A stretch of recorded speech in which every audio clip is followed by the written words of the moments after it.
आपने जिस तरह से हमारे राजस्थान के अंदर जो हमने संकल्प लिए थे, गांव-गांव ढांडी हम गए थे और गांव-गांव ढांडी जाकर के हमने जो परिश्रम किया था, चाहे हमारी रथ यात्रा के माध्यम से हो, संकल्प यात्रा के माध्यम से हो, हम गांव-गांव में गए थे और हम गांव-गांव में जाकर के हमने हर विधानसभा की समस्याओं को भी देखा था और उन समस्याओं को भी हमने एकत्रित किया था। इसलिए किया था कि आने वाले समय में अगर हमारी सरकार आएगी तो उन समस्याओं को समाधान करने की हम बात करेंगे। मैं आपको आज ये ध्यान दिलाना चाहता हूं कि हम तीसरी बार भाजपा एनडीए का पूर्ण बहुमत केंद्र में आया है और हमने दुनिया को दिखाया है कि हमारा भारतीय जनता पार्टी के कार्यकर्ताओं में ताकत है और देश के यशस्वी प्रधानमंत्री जी के नेतृत्व में, उनके विजन के साथ में हमने तीसरी बार केंद्र में भी सरकार बनाई है। मैं आपसे कहना चाहता हूं, आपने देखा होगा अभी अभी हमारे प्रधानमंत्री जी रूस गए थे, एक सर्वोच्च सम्मान से नवाजा गया था। यह हमको विश्व गुरु बनने की एक झलक देता है। यह देश के यशस्वी प्रधानमंत्री नरेंद्र मोदी जी के नेतृत्व में विश्व गुरु बनाने की झलक देता है कि रूस ने सर्वोच्च सम्मान से उनको नवारा है। यही नहीं मेरे भाई और बहनों, इस तरह के 15 देशों ने एक सर्वोच्च सम्मान से देश के यशस्वी प्रधानमंत्री नरेंद्र मोदी जी का सम्मान किया है। यह बढ़ती हुई भारत की ताकत है और स्वामी विवेकानंद जी ने कहा था 21वीं सदी हमारी होगी उस नरेंद्र से लेकर के यह नरेंद्र तक आपको होता हुआ दिख रहा है। यह हमारे गर्व और स्वाभिमान की बात है। मैं आपसे निवेदन करना चाहता हूं मेरे भाई और बहनों, यह प्रधानमंत्री जी की दूरदृष्टि और वसुदेव कुटुंब की भावना जिस तरह से है उसे लेकर के हमारे प्रधानमंत्री जी चल रहे हैं। मैं आपको बताना चाहता हूं, आपने देखा होगा, क्योंकि मैं आपको इसलिए ध्यान दिलाना चाहता हूं, हमारे घोषणा पत्र के अंदर कोई भी बात आती है, अगर इस देश में कोई सच्चा राजनीतिक दल है तो वो भारतीय जनता पार्टी है। क्योंकि आपने देखा होगा, आपने भी नारे दिए हैं और ये आज की बात नहीं है, 1952 के पहले चुनाव की बात है, जिसमें हमारे उन मनीषियों ने नारा दिया था कि जब भी हमारी केंद्र में सरकार आएगी हम धारा 370 हटाएंगे, हम धारा 370 हटाएंगे। आपने देखा कि वो नारा हमारा कितने दिन तक चला, लेकिन हमारे उस घोषणा पत्र संकल्प पत्र के माध्यम से हम जनता को यह विश्वास दिलाना चाहते हैं कि आपके बीच में हम जिस विषय को लेकर के गए हैं, आपके बीच में जो हमने वायदा किया है, हम हर वायदे को पूरा करने के लिए पूर्ण रूप से तैयार हैं और हर वायदे को पूरा करेंगे, ये हम जनता को विश्वास दिलाते हैं।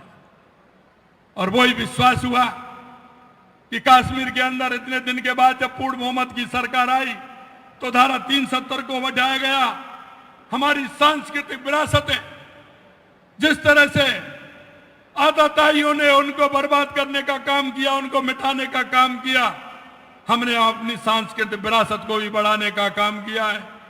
चाहे हमारा महा लोककाल हो, बाबा विश्वनाथ हो, बद्रीनाथ केदारनाथ हो, और आने वाले समय में आप देखोगे चाहे हमारी गंगा माँ की सफाई हो, चाहे भगवान राम का वन गमन हो, चाहे अयोध्या में भगवान राम का मंदिर हो, ये हमारी सांस्कृतिक विरासत को भी बढ़ाने का काम हमारे देश के यशस्वी प्रधानमंत्री नरेंद्र मोदी जी ने किया है। मैं आपको कहना चाहता हूं मेरे भाई और बहनों, हमारी अर्थव्यवस्था तो 2014 से पहले 11वें स्थान पर थी, आज वो 5वें पायदान पर है। और हम आपको विश्वास दिलाते हैं कि आने वाले समय में दुनिया की तीसरी अर्थव्यवस्था हमारी होगी, देश के यशस्वी प्रधानमंत्री नरेंद्र मोदी जी के नेतृत्व में। मैं आपसे कहना चाहता हूं, और आपने अभी अभी समर्थन किया है, क्योंकि हमने देखा है तब हमारी 2014 में माननीय वसुंधरा जी की सरकार आई थी, हमने उन हमारे लोकतंत्र सेनानियों की पेंशन का काम प्रारंभ किया था। लेकिन आपको पता है ये कांग्रेस के लोग, उन्होंने आते ही उसको बंद कर दिया। लेकिन हमने कहा था हमारे संकल्प पत्र के अंदर, हमारी सरकार आएगी, हम लोकतंत्र सेनानियों की पेंशन बढ़ाएंगे भी और उसको लागू भी करेंगे। और हम आपके माध्यम से कहना चाहते हैं, वो लोकतंत्र के सेनानी वो हैं जो आपने देखा होगा आज जो 25 जून को संविधान हत्या दिवस घोषित किया है, वो उसके साक्षी हैं। और उनको उनका जीवन बर्बाद करने वाली है कांग्रेस।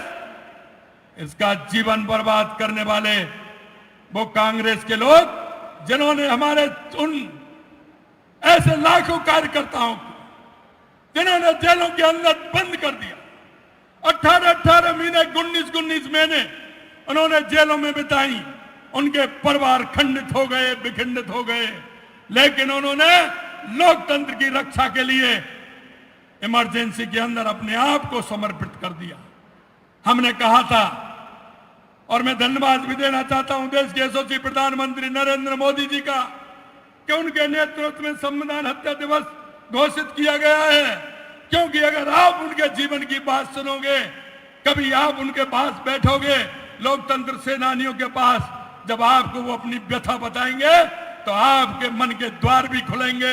आपको मालूम भी पड़ेगा कि किस तरह से कांग्रेस ने लोकतंत्र की हत्या की थी और उनको किस तरह से जेल में डालते हुए उन्होंने यातना सहन की थी।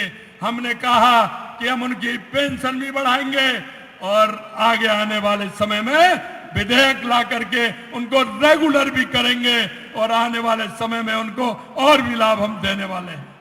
वो लोगों का दर्द आपको नहीं पता है, उन लोगों के दर्द को आप नहीं जानते, क्योंकि आप इसलिए नहीं जानते कि आपको कभी ऐसा दर्द लगा नहीं, कभी आपने उनके बारे में सोचा नहीं। निश्चित रूप से देश के यशस्वी प्रधानमंत्री नरेंद्र मोदी जी के नेतृत्व में ऐसे लोगों के स्वाभिमान के लिए और जिस स्वाभिमान से उन्होंने लड़ाई लड़ी, हम उनके लिए भी काम करेंगे।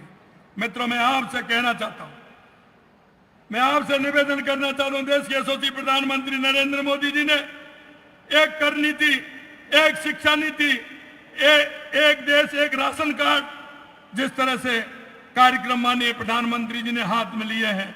और मैं आपसे एक बात और कहना चाहता हूं, अभी 5 जून को, क्योंकि हम सरोकार के काम भी करते हैं, सामाजिक सरोकार के काम हमारी पार्टी करती है। आपने देखा 2014 में जब देश के यशस्वी प्रधानमंत्री नरेंद्र मोदी जी आए थे, लिंकन पास में कमी थी, लिंकन पास में काफी अंतर था। उन्होंने पहली बार इस देश के अंदर किया कि बेटी बचाओ बेटी पढ़ाओ का नारा दे करके उस लिंकन पाथ को सही करने का काम देश के यशस्वी प्रधानमंत्री नरेंद्र मोदी जी ने किया। आपने देखा होगा स्वच्छता के लिए गंदगी एक अभिशाप है, इसे बताने के लिए देश के यशस्वी प्रधानमंत्री नरेंद्र मोदी जी ने सामाजिक सरोकार के लिए खुद अपने हाथ में झाड़ू लेकर के लाल किले से प्रारंभ करके देश के अंदर अभियान चलाने का काम किया और स्वच्छता को लेकर के आगे बढ़े।